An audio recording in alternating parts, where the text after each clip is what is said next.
வாழ்க வையகம் வாழ்க வையகம் வாழ்க வளமுடன் குரு வாழ்க குருவே துணை. மனவளக்கலை உறவுகளுக்கு கோபாலின் வணக்கங்களும் வாழ்த்துக்களும். அருட்தந்தை வேதாத்ரி மகரிஷியின் மனவளக்கலையை பற்றி தினமும் சிந்தித்து கொண்டிருக்கின்றோம். சுவாமிஜி அவர்கள் எழுதிய வாழ்க்கை மலர்கள் என்ற நூலில் இருந்து மே மாதம் 22ஆம் தேதி தற்சோதனையின் அவசியம், அதாவது அகத்தாய்வின் அவசியம். தற்சோதனை என்பது மன தூய்மையை நாடிச் செல்லும் ஒரு தெய்வீக பயணம்.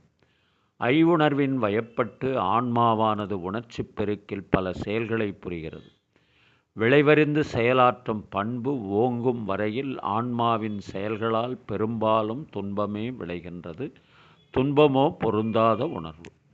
அறிவு உயர்ந்து விழிப்பு நிலை பெறும் வரையில் ஆன்மா பழக்கத்தின் வழியேதான் செயல்களை ஆற்ற முடியும். எனவே துன்பங்கள் மேலும் மேலும் பெருகுகின்றன. இந்த நிலைமையிலிருந்து தன்னையே தான் மீட்டு கொள்ள நிச்சயமான ஒரு வழி தற்சோதனை தான்.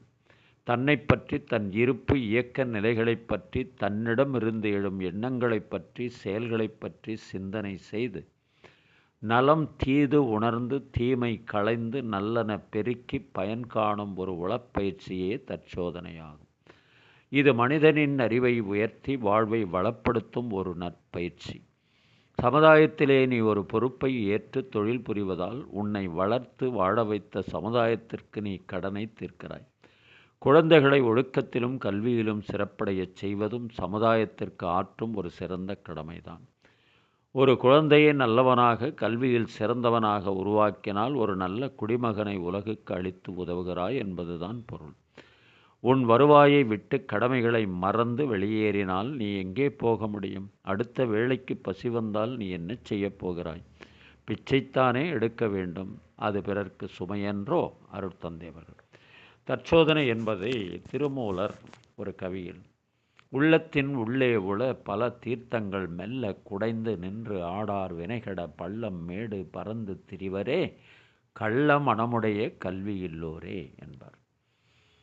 அதாவது நம்முடைய உள்ளத்துக்குள்ளேயே 1000 தீர்த்தங்கள் இருக்கிறது. ஆனால் மனம் தூய்மையடையவும் மனம் அமைதி பெறவும் இங்கேயும் அங்கேயும் அலைந்து கொண்டிருக்கின்றோம் என்பது தான் சொல்கிறார். கல்வி இல்லாதவர்கள் செய்கின்ற செயல் என்று குறிப்பிடுகிறார். கற்க கசடர கற்பவை கற்ற பின் நிற்க அதற்கு தக என்பதுதான் அகத்தாய்வு தற்சோதனை. சிந்தித்து பார்த்து செய்கையை மாத்து, சிறுசாயிருக்கையில் திருத்திக்கோ. தவறு சிறுசாயிருக்கையில் திருத்திக்கோ. தெரிந்தும் தெரியாமல் நடந்திருந்தால் அது திரும்பவும் வராம பார்த்துக்கோ. பட்டுக்கோட்டை கல்யாண சுந்தரம் தன்னுடைய பாடலில் இந்த அகத்தாய்வை பற்றி குறிப்பிடுகிறார். அப்படியும் செய்தால் என்ன நடக்கும்? கவிஞர் வாலி சொல்லுகிறார், தவறு என்பது தவறி செய்வது, தப்பு என்பது தெரிந்து செய்வது. தவறு செய்பவன் திருந்த பார்க்கணும், தப்பு செய்தவன் வருந்தியாகணும். அதனால் தற்சோதனை மிக மிக அவசியம். இது ஒரு தெய்வீக பயணம் என்றே குறிப்பிடுகிறார் வேதாத்ரி மகரிஷி. வாழ்க வளமுடன். நீங்களும் உங்கள் அன்பு குடும்பமும் வாழ்க வளமுடன்.